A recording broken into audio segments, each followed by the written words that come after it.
Okay, ladies and gentlemen, this is Mr. Green again, and this is the last one of the lessons I'm going to give you for Unit 3. What we're looking at here is a very specific type of function. We're looking at the inverse function. We're going to take a function and we're going to turn it on its head. We're going to try to flip it around. We're going to try to mess it up really, really, really badly. Inverse functions are and or evaluate inverse functions are what we're going to be trying to do, and determine whether the inverse of a function is a function, or verify that the two functions are inverses of each other using function composition. So what we're going to do is we're going to use some of that composition stuff that we did last time and also a few other things and see what we wind up with. So let's first of all start off looking at what is an inverse function. In case you didn't notice here, we've got a little bit of reflection going on here, don't we? Well, no, it's not really reflection. It's more of a yeah, it is. It's a reflection, and we're reflecting inverse function on itself there, the word itself.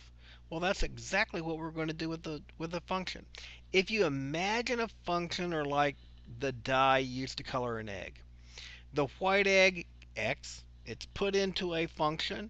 The blue dye b of x, and the result is a blue egg, b, y, right? So we're getting that blue egg coming out of a function. Well, an inverse function would take the blue egg and undoes what was done. It would take the blue egg, put it into the function, and it would dye it back to white. So it's kind of like a bleach that would undye the egg and make it white again. Well, that's exactly what we're going to do with the function. Let me look at an example here. If my function is f of x is equal to x squared, that's the squared function. I put a 3 into the function here. Putting 3 in. 3 goes into the function. You square it. 3 squared is 9. Well, 9 comes out of the function. The inverse function is going to be the square root. And the 9 goes into the square root. And what's it come out as? A 3. Therefore, the square root function is the inverse of the x function. See how we're writing that? F of negative x, or f of negative 1, that means inverse. Inverse. F of inverse of x. Okay? And you got f of x is equal, and the inverse of x over here. Okay? What are we doing? We're taking the x of one and we're putting it in as the y of the other one. Let's look at another example. 5. If I put 5 into the same x squared function, 5 going in, we square it, we get 25 out. Take 25, we put that into the inverse function. X squared, square root of 25 is 5.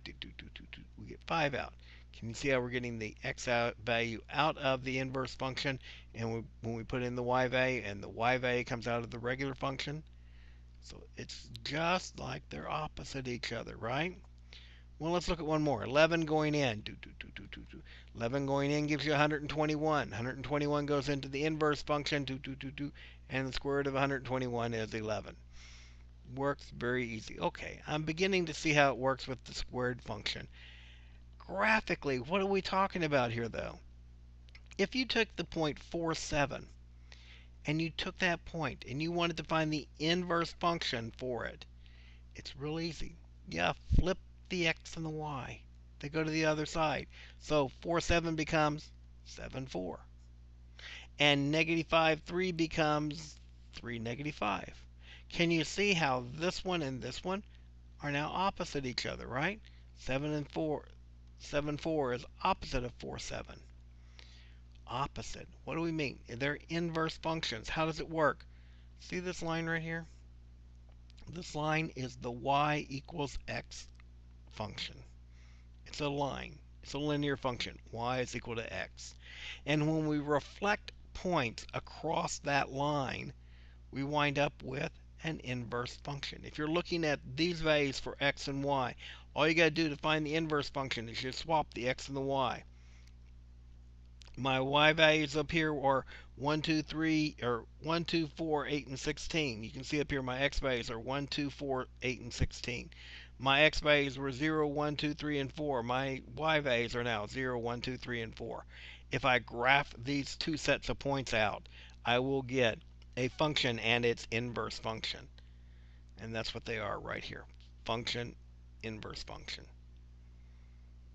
Okay? So graphically, it's the xy line. Y is equal to x reflected. We reflect our function across the x, or y is equal to x line. So if we're talking about this function right here, and we're looking at y is equal to x, all I've got to do is go from here to that line in a perpendicular line, and then back over here to that point, and okay, it looks like I can see that f of inverse. See how it's got f inverse there instead of f of x? That's what we're talking about doing. It's just swapping the x and the y's there, okay? If we can do that graphically, can we do that with the equation? Why, sure. If we've got this equation, y is equal to x, 6x minus 12.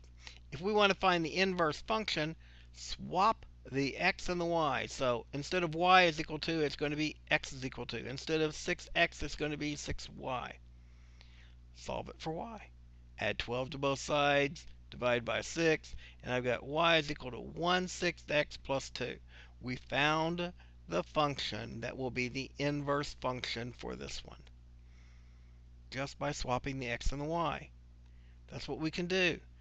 Here we got y is equal to 3x squared plus 2. Swap the x and the y. Put the y into where the x is. 3y squared plus 2.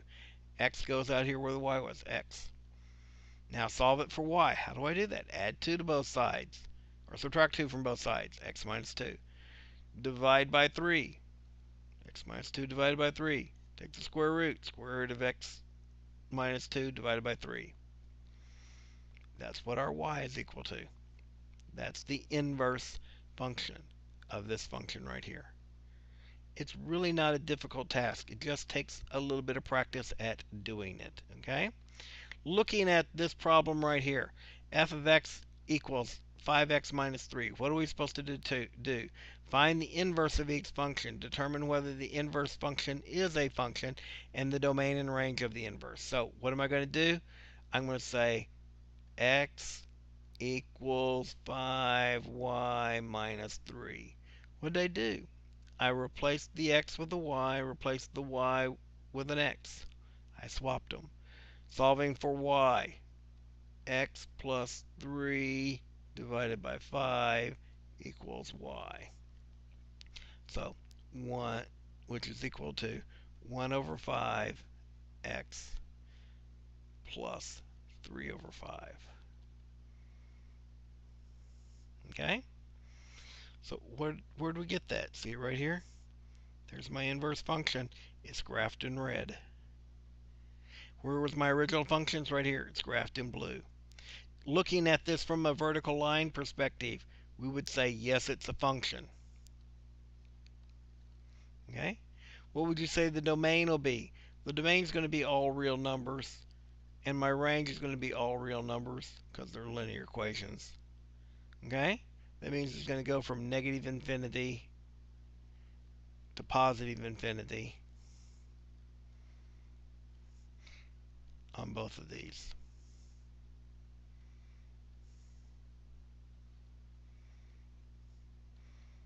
For my domain and range. Cool. That seems pretty easy.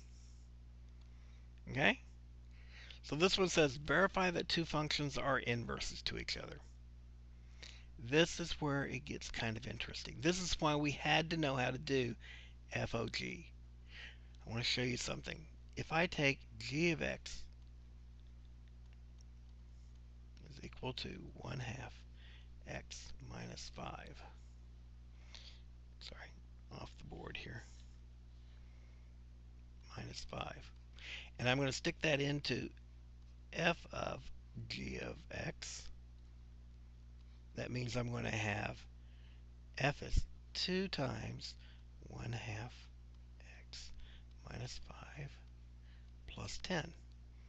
Well, using the distributive property here, what do I get? I get 2 times 1/2, that's 1. That's going to give me an x. 2 times minus 5, that's going to give you a minus 10 plus 10. Well, that goes to 0, and I'm left with x is equal to, well, y. Y is equal to x. Okay, does it work the other way around too? Let's try this. So f of x equals 2x plus 10. And so g of f of x will be equal to 1/2 times 2x plus 10 minus 5. Okay? Well, using the distributive property, I'm going to get x plus 5 minus 5 is going to be equal to x. Y is equal to x. Guess what?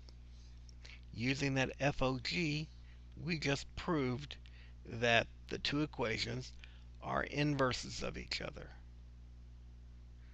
Because when I use the FOG, the combination of the two functions, I'm going to get that y equals x line, that line that we're reflecting across.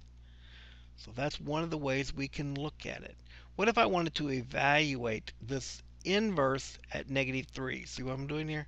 F of inverse at -3.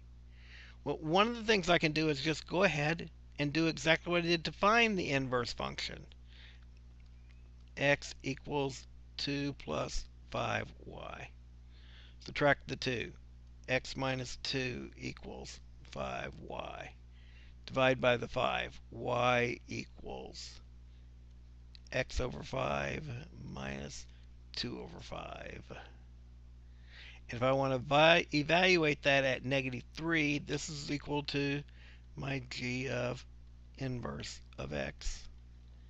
All I've got to do is substitute the x with -3. So I have -3 over 5 minus 2 over 5. And that's going to be equal to -5 over 5, which is equal to -1. So my g inverse of -3 is equal to -1. Now I'm going to show you a little trick. Here's my calculator. I'm going to clear out that function that's in there, right? So what am I going to do? I'm going to come along and I'm going to say my f of x is 2 plus 5x. Was it 2 plus 5x? Yeah, 2 plus 5x. That's what my function was.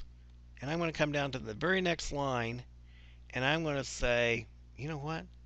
I'm going to stick a y variables in there, one of my functions, y1, but I'm going to make the inverse of it.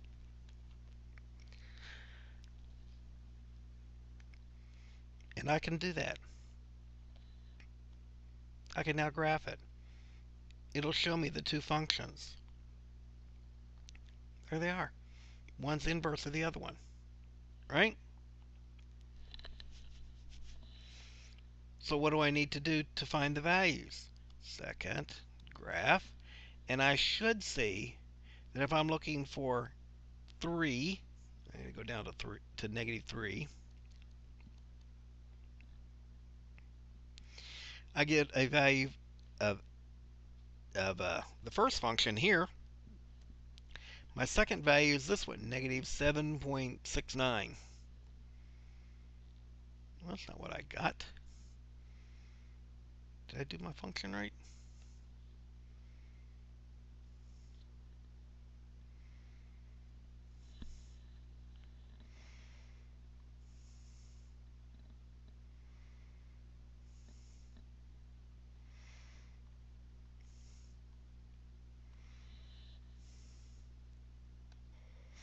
Okay, guys, went back, read my TI book again. Forget that. Inverse function there doesn't do what I thought it was going to do for me, so not giving me the answer I wanted to get.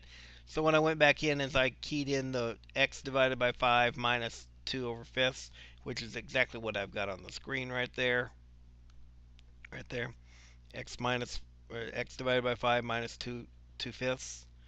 And once I put that in and graph it, I can see that the two lines are completely opposite each other. If you look at the y equals x line, it reflects over that line. Now if I go look at the table of the values and go to -3 here, my -3 value here is -1. Okay, and that is the inverse function of it. So yes, you can do it, but I needed to actually key in the y equals function there. So I had to key that function in after I had found it. Cool? So what are we looking at? So if we're looking at a function and they're asking you to evaluate a specific spot, you still have to swap the x and the y, solve it for y equals. Once you get that, you can key it into your calculator and you can find what that value of that function is. Okay? Moving forward, when a relationship is given as a mapping diagram or a set of ordered pairs, can you find the inverse relationship by switching the input and the output values? You can follow certain steps. Replace the f of x with y. Exchange x and y in your equation. Solve the equation for x. Okay? Solve the equation for y. Once you do that, you should be good to go. Replace the y with f of inverse. F inverse, that's f -1 of x. Okay? Now, the graph of the function and its inverse are reflections over the y equals x axis. You can also use the function composition to show the two inverses are equal to each other, because when you solve them, you'll get y equals x. If you don't, then you either didn't do the composition correctly or you haven't found the right inverse function. So, confusing? Yes, Mr. Green is always very confusing, and I understand that. Come to Toga. I will work through the problems with you. I am looking forward to helping you on these problems. Bring the problems to Toga and we can talk about them. Thank you very much.